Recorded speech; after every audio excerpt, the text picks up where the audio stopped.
Suamiku pewaris utama. Bab 35. Ternyata salah sasaran. Atas aksinya itu, Handi sekarang dikenal sebagai seorang kaya yang dermawan, baik hati, dan suka menolong sesama. Tapi mereka tidak tahu, Handi akan baik kepada orang yang baik dengannya, tetapi dia akan lebih jahat kepada orang yang berniat jahat padanya. Itulah sifat Handi sekarang ini.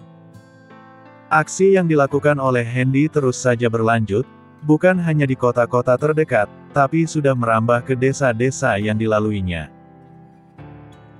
Seperti saat ini, Handi sedang berada di desa tempat dia menyelesaikan pendidikan dasarnya, desa di mana Handi terdampar setelah melarikan diri dari penculikan 16 tahun yang lalu.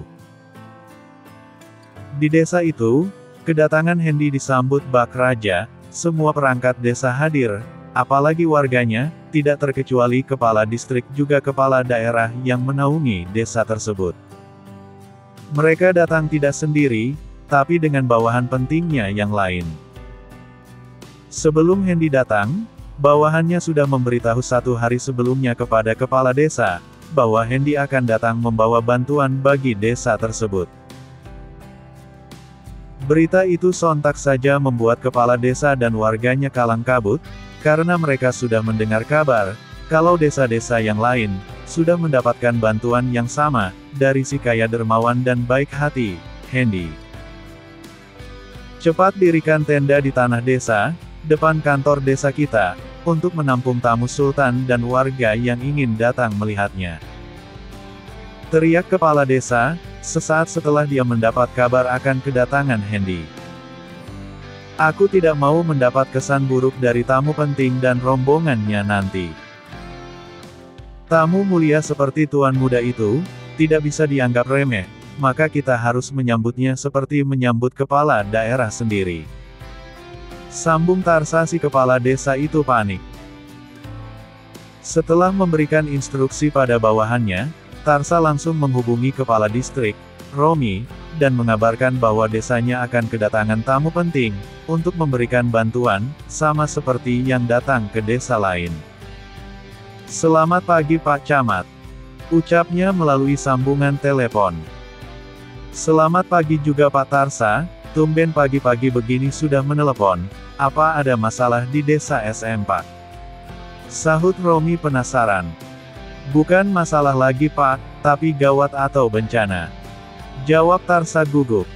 Katakan dengan jelas Pak Tarsa, gawat kenapa?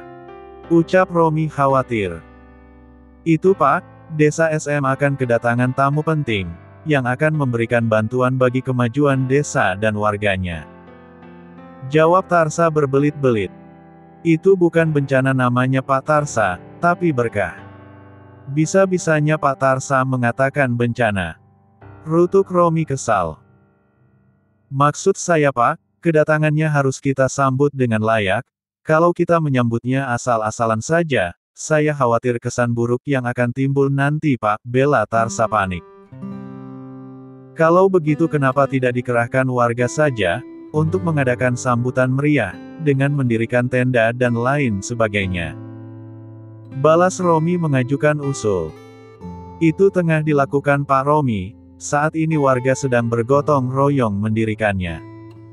Sambut Tarsa membela diri. Maksud saya adalah, agar Bapak bisa hadir besok, menyambut kedatangan tamu penting itu, sambungnya lagi. Oh, itu pasti Pak Tarsa, kejadian langka seperti itu, tidak bisa dilewatkan begitu saja, bahkan saya akan memberitahu kepala daerah dan aparaturnya, agar datang juga besok. Jawab Romi senang. Baguslah kalau begitu Pak Romi. Saya undur diri dulu. Balas Tarsa kegirangan. Baik Pak Tarsa, selamat bekerja. Jawab Romi singkat. 1 hari setelahnya. Satu iring-iringan mobil mewah sedang melintasi jalan, yang aspalnya sudah pecah di sana-sini, ditambah lagi kondisi jalannya yang sudah tidak layak pakai, bergelombang, hingga membuat kendaraan yang melaluinya terombang-ambing ke kanan dan ke kiri. Handi yang ada dalam rombongan itu merasa sedikit pusing karenanya, Ingin rasanya keluar saja dari mobil yang dinaikinya tersebut, dan berjalan kaki saja, sama seperti yang sering dilakukannya dulu, tapi Iron mencegahnya. Setelah 1 jam menempuh jalanan yang rusak itu, akhirnya Handy dan rombongannya pun sampai. Segera setelah itu, puluhan mobil mewah, terlihat berjajar rapi di lahan kosong, yang sudah disiapkan sehari sebelumnya oleh kepala desa dan warganya. Kepala daerah, wakil juga aparatur bawahannya, ditambah dengan satuan tentara dan kepolisian, segera berdiri menyambut kedatangan Handy dan rombongannya, dengan berdiri tertib, layaknya menyambut raja atau kepala negara mereka. Begitu Handy keluar dari dalam mobilnya, suasana yang semula ramai menjadi hening sesaat, karena melihat penampilan Handy yang sangat luar biasa itu. Berpakaian necis, berjas mahal lengkap dengan aksesorisnya, ditambah dengan kacamata hitam dan arloji merek terkenal, melingkar di pergelangan tangannya, semakin menambah penampilan Handy menjadi semakin luar biasa. Di mata semua orang saat itu, Handy terlihat bagai seorang raja atau sultan, karena aura penguasanya terpancar jelas ketika dia sedang berdiri itu. Ratusan anak buahnya berdiri berjajar, membentuk barisan di kanan dan kirinya termasuk juga Ivory, Iron, Hans, Burgon, Leon, Robin, Govin dan Rams. Mereka sengaja diajak oleh Handy untuk menunjukkan dominasinya kepada dunia, bahwa saat ini, Handy bukanlah orang sembarangan lagi, walau sedikit terkesan pamer, tapi Handy tidak peduli. Setelah Handy keluar dari dalam mobilnya, dan berjalan melalui barisan itu, serentak mereka memberi salam dengan berkata, "Salam hormat Tuan Muda." Ucap mereka semangat dan serempak, sambil membungkuk ke arah Handy dengan tertib, sementara Handy hanya mengangguk kecil untuk membalas penghormatan mereka. Pemandangan itu tentu saja membuat semua yang melihatnya menjadi terpana, suatu hal yang belum pernah mereka lihat sebelumnya. Kepala daerah, termasuk semua rombongan yang di dalamnya juga ada bupati setempat yang diajaknya serta, ditambah dengan kepala distrik, apalagi kepala desa dan warga, terpaku diam, ketika melihat bagaimana sosok Handy begitu dihormati oleh ratusan anak buahnya itu. Bukan hanya memberi hormat, tapi mereka juga membungkuk ke arahnya, seperti di film-film besar yang pernah mereka lihat. Seorang bos atau tuan muda akan diperlakukan seperti itu, layaknya seorang raja atau sultan. Tidak disangka, hari ini mereka melihat kejadian itu secara langsung. Kejadian itu tentu saja membuat mereka tidak percaya dan bertanya-tanya, seberapa hebatkah Handy itu. Selama beberapa saat, keheningan masih saja melanda tempat itu, sehingga membuat Handy keheranan, lalu berinisiatif untuk menegur mereka dengan "Ehem." Kodenya kepada mereka semua, sampai membuat semuanya terkejut, lalu buru-buru memperbaiki sikap mereka yang terkesan kampungan itu. "Selamat datang Tuan Muda," sapa kepala daerah sesaat setelah dia tersadar dari lamunannya, dan diikuti pula oleh bawahannya yang lain. "Terima kasih pemimpin dan semuanya," balas Handy singkat, sambil menyambut uluran tangan mereka, untuk berjabat tangan. Sementara Iron, Ivory, Hans dan yang lainnya, juga mendapat perlakuan yang sama seperti bosnya, sedangkan para pengawalnya, berdiri berjajar mengelilingi tenda yang digunakan untuk pertemuan itu. Setelah semuanya duduk, gubernur dan bupati sebagai kepala daerah setempat, yang duduk berdampingan dengan Handy berbicara secara perlahan kepadanya. "Kami merasa sangat tersanjung sekali, mendapat kunjungan dari Tuan Muda dan rombongannya. Semoga sambutan kami yang tidak seberapa ini, tidak membuat Tuan Muda tersinggung," ujar gubernur itu pelan. "Anda berkata apa Gubernur? Kedatangan kami kemari bukanlah untuk mendapatkan sambutan yang meriah seperti ini, tapi ada yang jauh lebih penting lagi," jawab Handy ringan. "Tapi walau bagaimanapun, Sudah kewajiban kami untuk menyambut tuan muda yang baik hati ini, karena kami sudah lama mendengar sepak terjang dari tuan muda, yang sudah banyak berbuat amal di mana-mana, tapi baru kali ini mendapat kesempatan, untuk bertemu langsung dengan orang kaya yang dermawan seperti Anda. Tangkis gubernur merendah. Dengan telah menjadi orang yang sukses dan kaya, tidak serta-merta membuat tuan muda menjadi sombong dan angkuh seperti kebanyakan orang kaya di luaran sana, sambungnya lagi. Baiklah Pak Gubernur dan Pak Bupati, terus terang saja, kedatangan kami kemari adalah untuk meninjau secara langsung, desa yang pernah saya tinggali beberapa tahun yang lalu, sekaligus ingin membantu, agar desa ini tidak terisolir lagi, ucap Hendy terus terang, memotong basa-basi dari gubernur tersebut. Saya sebagai kepala daerah yang membawahi desa ini, mendukung apa yang Tuan Muda inginkan, lagi pula Tuan Muda dengan kesadaran sendiri, ingin membangun desa Anda juga. Ucap Bupati dengan sopan, dan didukung pula oleh gubernur di sebelahnya, kemudian dia meminta izin kepada Hendy untuk maju ke podium, untuk memberikan kata sambutannya. Setelah acara seremonial yang bertele-tele itu selesai, seluruh warga desa yang mendengar pemaparan dari kepala daerah setempat, menjadi sangat senang sekali. Sungguh mereka tidak menyangka, bahwa orang yang dipanggil dengan Tuan Muda itu, pernah tinggal di desa mereka untuk jangka waktu yang lama. Berita itu tentu saja membuat seluruh warga desa menjadi terkejut, sekaligus senang, karena tidak menyangka, bahwa orang yang dipanggil dengan Tuan Muda itu, pernah tinggal di desanya, sejak berusia 10 tahun itu. Tentu saja bukan hanya itu yang mereka dapatkan beritanya, Hendy dalam kata sambutannya, bukan hanya mengatakan tujuannya datang ke desa tersebut, tapi juga mengabarkan di mana dia tinggal, dan siapa orang tua angkatnya itu. Di dalam kata sambutannya juga, Hendy mengungkapkan siapa guru-gurunya, waktu belajar di sekolah dasar, yang telah membimbingnya, sambil menyebutkan namanya satu persatu. Guru-gurunya yang saat itu juga hadir, semuanya meneteskan air mata, ternyata Hendy yang sudah menjadi orang kaya, masih tetap mengingat jasa-jasa mereka selama ini. Hendy berjanji akan membangun desa tersebut, menjadi desa maju, dan tidak terisolir, lengkap dengan infrastrukturnya, termasuk membangun ulang sekolah dasar tempat dia belajar dulu. Setelah Hendy selesai memaparkan rencananya, maka berbondong-bondonglah warga desa datang, ingin menyalami dan bertegur sapa dengan Hendy, tapi dihalang-halangi oleh ratusan pengawalnya.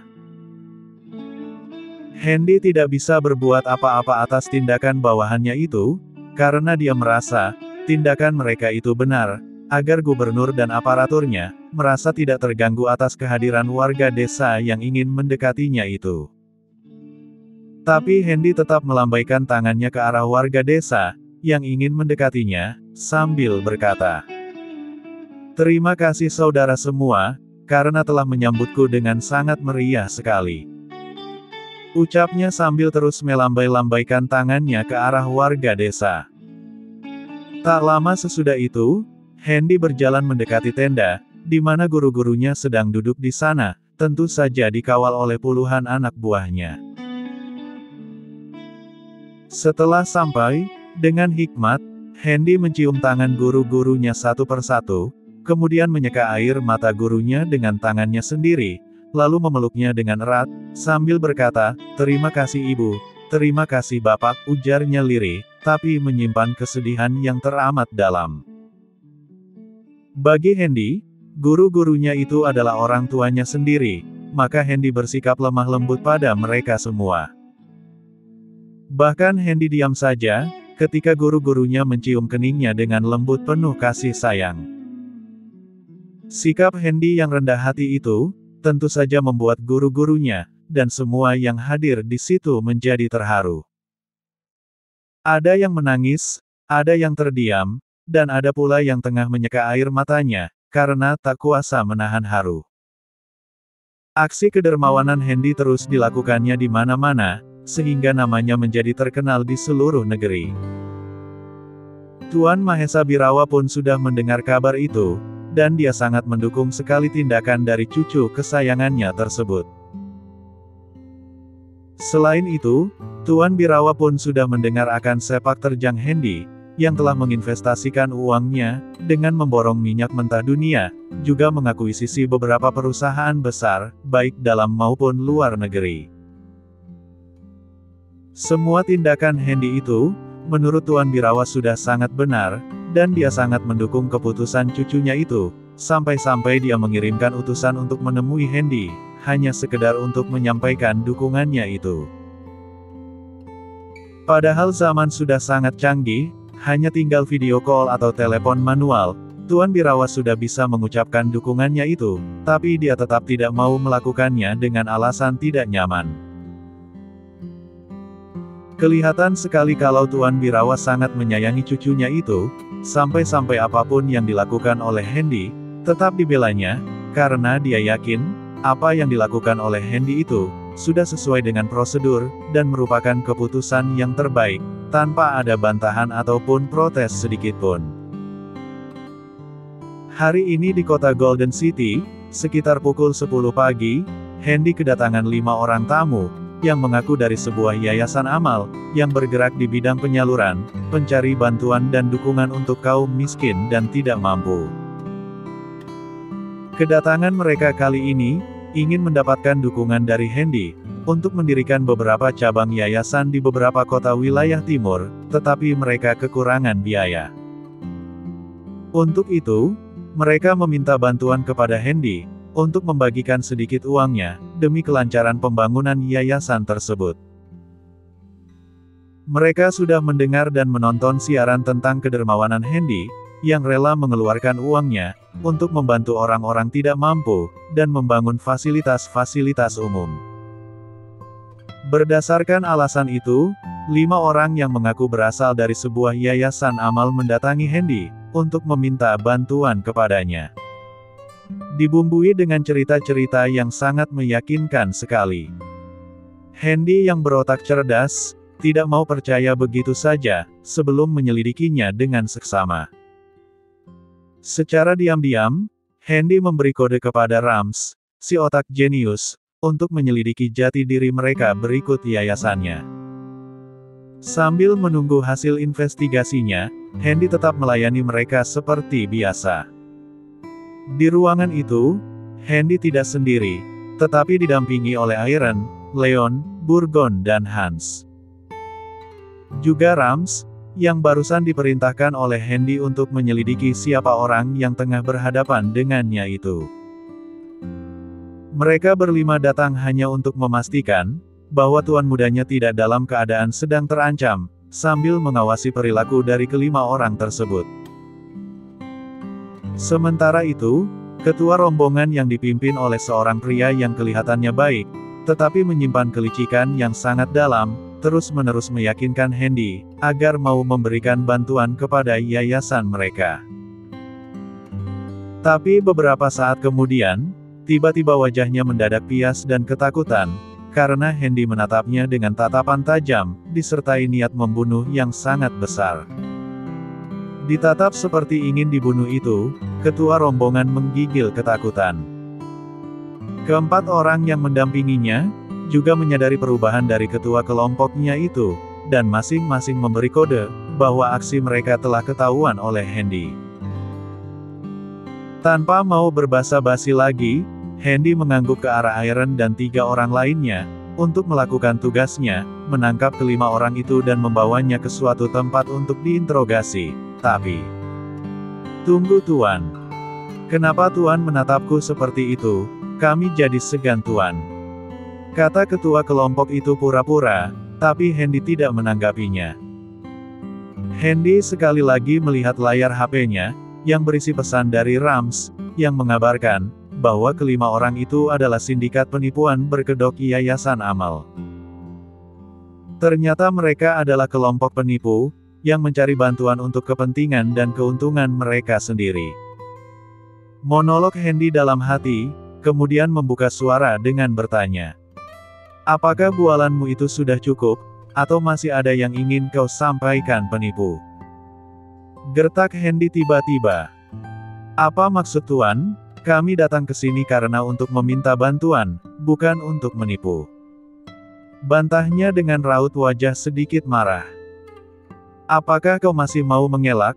Atau perlu kutunjukkan bukti aksi kalian selama ini?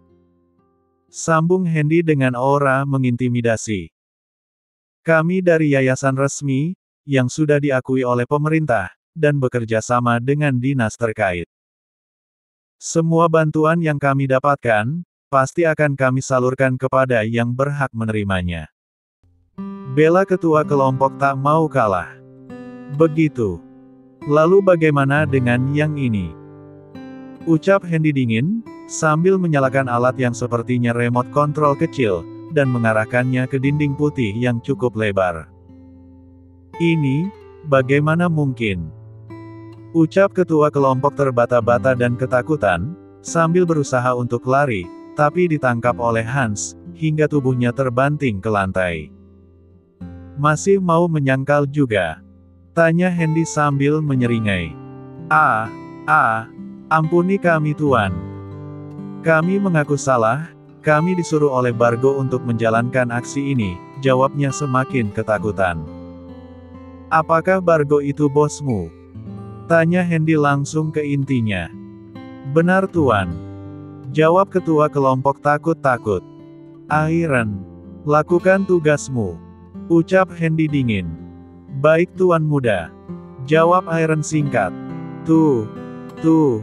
Tuan Muda. Tolong ampuni kami berjanji, akan mengatakan di mana Bargo dan yang lainnya, rengeknya meminta ampunan pada Hendy. Iron. Siap Tuan Muda. Jawabnya tegas. Ayo ikut. Dasar bodoh. Mau cari mati saja kalian. Bentak Iron sambil mengangkat tubuh ketua kelompok, dan yang lainnya, dibantu oleh Hans, Burgon, dan Leon. Tuan. Tolong ampuni kami. Plak. Aark. Kalau kau masih berisik, kubunuh kau. Ancam Hans geram. Baik. Aku akan diam. Jawabnya terbata-bata. 3 bulan kemudian. Semua yang direncanakan oleh Hendy sedang dalam tahap pengerjaan. Ada yang sudah selesai 100%, ada yang baru 75-874 dikerjakan. Kepala proyek yang ditugaskan untuk melaksanakan rencana Hendy tersebut, terdiri dari orang-orang terpilih, yang berdedikasi tinggi, yang diambil dari perusahaan Birawa Group, baik pusat maupun daerah. Semua pengerjaannya dikerjakan oleh orang-orang Hendy sendiri, karena Hendy sudah sangat mengenal orang-orangnya. Di samping itu, hukuman yang akan mereka terima, apabila berkhianat atau tidak amanah adalah mati. Jadi mereka bersungguh-sungguh dalam mengerjakan perintah dari bosnya itu. Tiada hari tanpa kerja, libur hanya pada hari Jumat, sedangkan Minggu tetap kerja seperti biasa. Siang malam proyek itu dikerjakan, dengan menggunakan sistem shift, para pekerjanya pun banyak diambil dari warga sekitar, tentunya sebagai buruh kasar. Sedangkan teknisi atau ahlinya, diambil dari karyawan Birawa Group, juga dari luar negeri sebagai supervisor. Selama 3 bulan itu, proyek yang digadang oleh Hendy, sudah banyak mengalami kemajuan, di antara lain adalah proyek pembangunan tempat wisata di Desa BS, yang sudah selesai dikerjakan kisaran 874, dan sisanya dalam tahap pengerjaan. Di antara pembangunan tempat wisata itu adalah, pembuatan resor tepi pantai yang terletak di ujung pulau desa itu, Resor Tanjung Cinta atau RTC namanya. Pembangunannya sudah selesai 100%. Sedangkan tempat wisata berlatar belakang danau, sedang dalam tahap finishing atau penyelesaian. Proyek kedua yang digagas oleh Hendy, yang saat ini juga dalam tahap penyelesaian adalah, pembangunan panti asuhan tempat Hendy dulu tinggal. Proyek ketiga yang sedang dalam tahap pengerjaan adalah, pembangunan desa maju, lengkap dengan infrastrukturnya. Salah satu yang sudah selesai adalah, sekolah dasar tempat Hendy menuntut ilmu dulu. Sedangkan yang keempat adalah pembangunan pabrik di lahan yang dibeli dari Tiger. Pengerjaannya sudah selesai sebesar 854. Selain itu, selama 3 bulan ini, saham perusahaan yang dibeli oleh Hendy telah meraup laba yang sangat luar biasa. Indeks perdagangan dunia, di mana perusahaan yang sahamnya dibeli oleh Hendy terus mengalami kenaikan sebesar 2,07 sampai 3,324 setiap harinya, dan terus bertahan tanpa mengalami penurunan. Maka tidak heran, perusahaan itu mendapatkan untung yang sangat besar. Imbasnya adalah, perusahaan tersebut tetap eksis di percaturan bisnis internasional. Cadangan minyak mentah yang dibeli oleh Hendy pun telah dibeli seluruhnya oleh dunia industri, militer, dan pemerintah dunia. Akibat kelangkaan minyak bumi, dunia pun mengalami kemerosotan ekonomi, walau dalam hitungan hari, dengan berhentinya pabrik-pabrik besar di seluruh dunia. Dunia mengetahui, ada pemain besar yang menahan peredaran minyak bumi itu, dan belum mau menjualnya, tapi setelah harga minyak bumi menembus level US dollar 58.6 per barelnya, barulah pemain besar itu, atau Hendy, menjual seluruh cadangan minyaknya.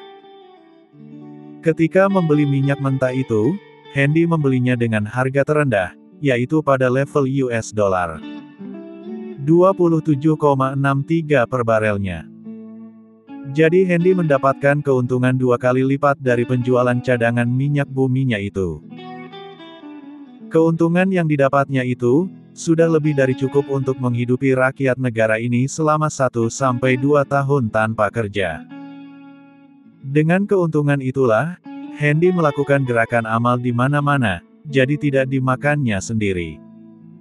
Entah salah atau benar, Hendy tidak peduli. Niatnya menolong, ia menolong, tidak ada embel-embel apapun. Mau dikatakan orang kaya yang dermawan ya terserah, mau dikatakan orang jahat apalagi. Jahat salah baik pun salah, ya lebih baik dilabrak saja, pikir Hendy. Prinsip Hendy, jangan membantu karena pamrih, membantu ketika kaya itu wajar, tapi membantu waktu miskin, itu baru luar biasa. Tapi Hendy ketika miskin tidak bisa berbuat apa-apa, tiap hari dia hanya bisa dicaci, dimaki, dihina, dibully dan lain sebagainya, tanpa bisa membela diri. Maka setelah dia kaya, Hendy melakukan gerakan amal itu sesuka hatinya. Bersambung.